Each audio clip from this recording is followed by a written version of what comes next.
Kali ini kita akan membahas mengenai perjanjian pengikatan jual-beli. Dan materi ini berdasarkan sharing dari Bapak Notaris Rinaldi Putra yang dilakukan melalui Zoom meeting.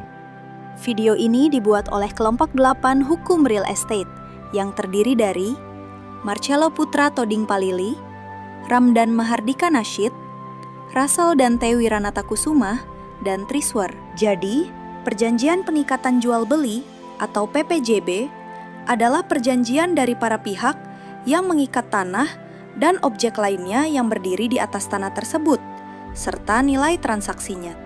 Nah, fungsi dari perjanjian pengikatan jual-beli agar segala objek yang terikat dalam perjanjian tersebut menjadi acuan pada kemudian hari atau pada waktu tertentu, seperti harga yang disepakati, objeknya, dan lain-lain. Apa aja sih syarat membuat PPJB? Nah, terdapat dua jenis syarat, yakni syarat untuk penjual dan syarat untuk pembeli. Syarat untuk penjual, pertama, objek dan subjeknya. Objek dalam hal ini adalah tanah dan benda atau bangunan di atasnya. Kemudian, subjeknya adalah sertifikat kepemilikan. Untuk objek jual beli, informasinya harus detail dan jelas, seperti alamat, lokasi, jalan, dan lain-lain. Kemudian, sedang dijaminkan ke pihak ketiga atau tidak. Selain itu, objek jual beli harus diverifikasi kepada notaris dengan gelar PPAT dan Badan Pertanahan Nasional. Tujuannya adalah agar mengetahui bahwa penjual berhak untuk menjual dan objek tersebut benar-benar sedang dijual. Kedua, status penjual. Jika penjual telah menikah, maka perlu untuk memperlihatkan akta pemisahan harta. Apabila tidak ada, maka menunjukkan bukti persetujuan pasangan. Sedangkan jika penjual belum menikah, cukup memenuhi syarat pertama aja. Ketiga, apabila terdapat perbedaan nama antar penjual dan nama pada sertifikat. Jika demikian, maka perlu untuk mencari tahu hubungan antara penjual dan nama pemilik sertifikat, antara lain warisan atau pasangan. Keempat, identitas. Penjual harus memperlihatkan KTP, KK, dan nomor pokok wajib pajak.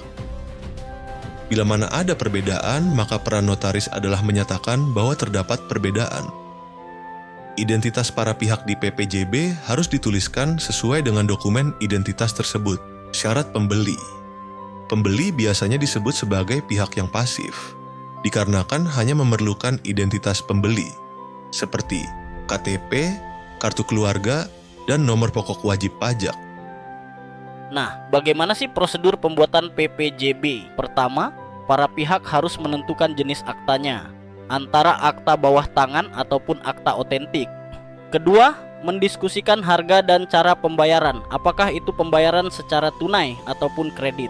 Ketiga, para pihak menyusun draft perjanjian pengikatan jual beli. Apa aja sih yang dimuat dalam PPJB? 1. Identitas para pihak. 2. Uraian objek PPJB. 3. Harga rumah dan tata cara pembayaran. 4. Jaminan pelaku pembangunan. 5. Hak dan kewajiban para pihak. 6. Waktu serah terima bangunan. 7. Pemeliharaan bangunan. 8. Penggunaan bangunan. 9. Pengalihan hak. 10. Pembatalan. Dan berakhirnya PPJB. Terakhir, penyelesaian sengketa. Apa aja sih tantangan atau kendala dalam melakukan PPJB? Pertama, kendala bagi pembeli, di mana terkadang kondisi tanah dapat bermasalah di kemudian hari.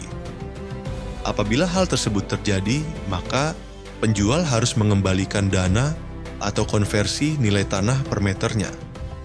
Kedua, kendala bagi penjual, di mana terkadang pembeli suka untuk menunda-nunda pembayaran. Maka dari itu, perlu untuk membuat klausul waktu penyelesaian pembayaran. Apabila terlambat, maka akan dikenakan denda sesuai perjanjian.